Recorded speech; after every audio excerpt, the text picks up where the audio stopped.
പണവും താലന്തും കഴിവും ഉണ്ടായിരിക്കണം. പക്ഷേ ദൈവത്തിന് ആരാധന അർപ്പിക്കുന്നതിന് പ്രാഥമികമായിട്ട് നമ്മുടെ ഉള്ളിൽ എന്തുണ്ടായി വരണം? സ്നേഹമുണ്ടായി വരണം. ദൈവത്തോടുള്ള സ്നേഹം ഉണ്ടാകണം.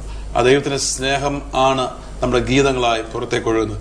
ഇപ്പോൾ താങ്കൾ പറഞ്ഞ വാക്യം മലയാളത്തിൽ അത് സത്യത്തിലും ആത്മാവിലും അവനെ ആരാധിക്കുന്നവരെ എന്നാണ് മലയാളത്തിൽ പറഞ്ഞിരിക്കുന്നത്. ഇംഗ്ലീഷിൽ it says God seeketh such to worship him.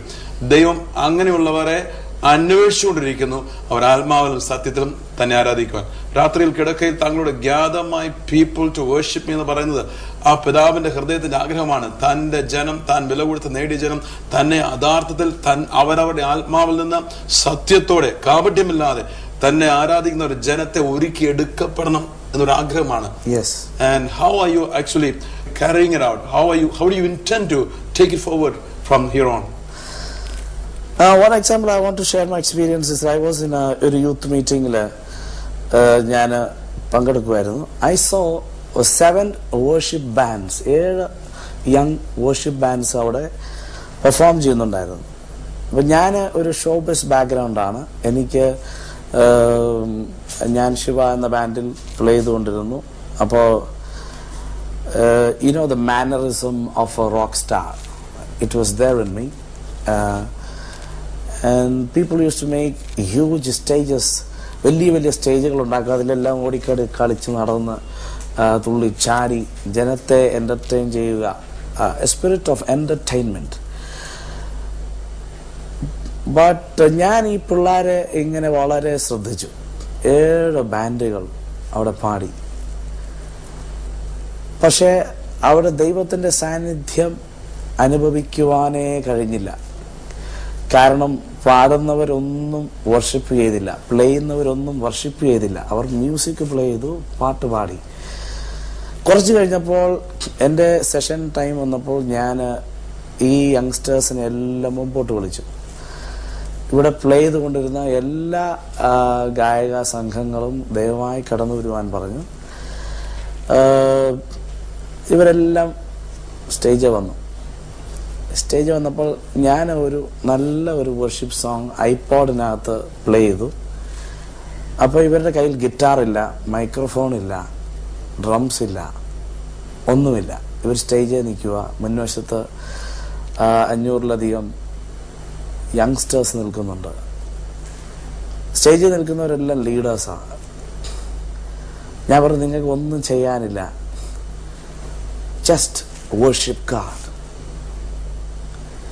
പക്ഷെ ഞാൻ നോക്കിയപ്പോൾ ഈ നിന്ന ഏതാണ്ട് 10-30 പേര് നിന്ന് വിയർക്കുക. ഒന്നും ചെയ്യാനില്ല. ഗിറ്റാർ കയ്യിലില്ല, മൈക്രോഫോൺ ഇല്ല, ആരെയും ഒന്നും കാണിക്കാനില്ല. That's where Lord comes, seeking you, seeking the true worshipper. True worship doesn't need music, but you need that music from your heart. നമ്മുടെ ഹൃദയത്തിൽ നിന്ന് ആ സങ്കീർത്തനം, ആ പാട്ട്, സ്നേഹമുണ്ടെങ്കിൽ, ദൈവത്തെ നീ യഥാർത്ഥമായി സ്നേഹിക്കുന്നുവെങ്കിൽ അത് നിന്റെ ഉള്ളിൽ നിന്ന് പുറത്തു വരും. അപ്പോൾ അവിടെ നിന്നു ഞാൻ നോക്കിയപ്പോൾ 2 പേര് കരയുന്നുണ്ടായിരുന്നു. ബാക്കി എല്ലാവരുടെ mannerisms, the body language showed how frustrated, എങ്ങനെ ഫ്രസ്ട്രേറ്റഡ് ആയിരുന്നു ആ കുഞ്ഞുങ്ങൾ. ആ യൗവനക്കാരെ കണ്ട് എനിക്ക് ഭയങ്കര പ്രയാസമുണ്ടായി. എന്നാൽ പിന്നത്തേതിൽ ഞാൻ അവരോട് ദൈവത്തിൻ്റെ സ്നേഹത്തെക്കുറിച്ച് സംസാരിച്ചു. ആരാധിക്കുന്നവൻ ഒന്നാമത്തെ പൂർണ്ണ ഹൃദയത്തോടെ ദൈവത്തെ അന്വേഷിക്കണം. അങ്ങനെ അന്വേഷിക്കുമ്പോൾ നീ അവനെ കണ്ടെത്തുവാനിടയാകും. നീ അവനെ കാണുമ്പോൾ നീ അവനെ സ്നേഹിക്കും. അവനെ സ്നേഹിക്കുമ്പോൾ നീ അവനെ അനുസരിക്കും, നീ അവനെ അനുഗമിക്കും. അവിടെയാണ് അതിൻ്റെ ആരാധന തുടങ്ങുന്നത്. ആരാധനയിൽ നാം അവനെ അന്വേഷിക്കും, നാം അവനെ അന്വേഷിച്ചാൽ കണ്ടെത്തും, കണ്ടെത്തിയാൽ സ്നേഹിക്കും, സ്നേഹിച്ചാൽ അനുസരിക്കും, അനുസരിച്ച് അനുഗമിക്കും, യെസ്. അപ്പൊ ഈ അനുകരണം എന്ന യേശുവിനെയാണ് നീ അനുകരിക്കുന്നത്. യേശുവിനെ നീ അനുകരിക്കുമ്പോൾ നീ യേശു അല്ലാത്തത് കൊണ്ട് യേശു ആകാനുള്ള ആ തീവ്രമായ ആ യാത്രയിൽ, ആ സ്നേഹത്തിന്റെ യാത്രയിൽ നീ രൂപാന്തരപ്പെടും. പുത്രന്റെ സ്വരൂപത്തോട് അനുരൂപത്വം നീ പ്രാപിക്കും. അത് ദൈവത്തിന് പ്രസാദമാണ്. ഞാനൊരു കാര്യം പറയട്ടെ. ഇപ്പൊ എനിക്ക് 5 അടി 5 ഇഞ്ച് പൊക്കമേ ഉള്ളൂ. എനിക്ക് അമിതാഭ് ബച്ചനെ ഇഷ്ടമാണെങ്കിൽ ഞാൻ എന്തോ ചെയ്യും? ഞാൻ വലിയ ഷൂസിന്റെ പൊക്കം കൂട്ടും, എൻ്റെ ഹെയർ സ്റ്റൈൽ മാറ്റും, എങ്ങനെയും അദ്ദേഹം ധരിക്കുന്ന വസ്ത്രങ്ങൾ ധരിക്കും, അങ്ങേരുടെ മാനറിസംസ് എടുക്കും, അങ്ങേരുടെ ശബ്ദത്തിൽ സംസാരിക്കാൻ ശ്രമിക്കും. എങ്ങനെയും ഞാൻ എൻ്റെ വ്യക്തിപരമായ ആ വ്യക്തിത്വത്തെ മറക്കാൻ, ഈ പുതിയ വ്യക്തിത്വം ധരിക്കാൻ, ഒന്ന് അമിതാഭ് ബച്ചനെ പോലെ ആകാൻ ആഗ്രഹിക്കുകയും ശ്രമിക്കുകയും ചെയ്യും. ഏറ്റവും നല്ല ആരാധനയുടെ ഉദാഹരണം ഏറ്റവും നല്ല അനുകരണമാണ്. ഒരാളെ അനുകരിക്കുന്നുവെങ്കിൽ നീ അവനെ ആരാധിക്കുന്നു. അപ്പൊ നിന്നിൽ യേശുവിന്റെ ഒരു എലമെന്റും കാണുന്നില്ലെങ്കിൽ നീ ജനത്തെ എന്റർടൈൻ ചെയ്യുകയാണ്. അല്ല, എന്റർടൈൻമെന്റിന് ഒരു വലിയ അപകടമുണ്ട്. The spirit of entertainment, when we deeply see the root of entertainment has a spirit of prostitution. Because take me, give me, amen, yes sir, for everything. You can buy me. No, worship is about giving your heart to God, your life to God, your music, your voice, your message, your attitude. നിന്നെ മുഴുവനുമായിട്ട് നോക്കുമ്പോൾ നിന്നിൽ യേശുവിന്റെ ആരാധകന്റെ സത്യത്തിലും ആത്മാവിലും നീ ദൈവത്തെ ആരാധിക്കുമ്പോൾ നീ വെളിച്ചമായി തീരും.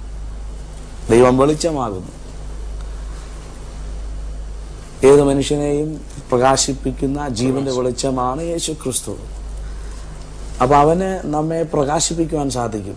മാത്രമല്ല, നമ്മളിൽ, നമ്മുടെ അകമയുള്ള മനുഷ്യനിൽ യേശു വസിക്കുമ്പോൾ നമ്മൾ പ്രകാശമായി തീരുന്നു. അപ്പോൾ ആ transformation from yourself to the mind of Christ. You have a mind of your own where you're ready to crucify it. നിനക്ക് പൗലോസിനോട് ചേർന്ന് പറയുവാൻ സാധിക്കും, ഞാൻ ക്രിസ്തുവിനോട് കൂടെ ക്രൂശിക്കപ്പെട്ടിരിക്കുന്നു, ഇനി ജീവിക്കുന്നത് ഞാനല്ല, ക്രിസ്തു അത്ര ജീവിക്കുന്നത്. എനിക്ക് തോന്നുന്നു ആരാധനയുടെ മർമ്മം ഞാൻ കണ്ടതിൽ ഏറ്റവും ആഴത്തിലുള്ള ഒരു കാര്യം അതാണ്. പിന്നെ സോങ് ഓഫ് സോങ്സിൽ ഒരു വാക്യം ഞാൻ വളരെ ആഴത്തിൽ ചിന്തിക്കുന്ന ഒരു കാര്യമാണ്. 8-ാമത്തെ അധ്യായം, Song of Solomon, 8th chapter, 6th verse. Put me like a seal over your heart, like a seal on your arm, for your love is strong as death. Jealousy is as severe as Sheol.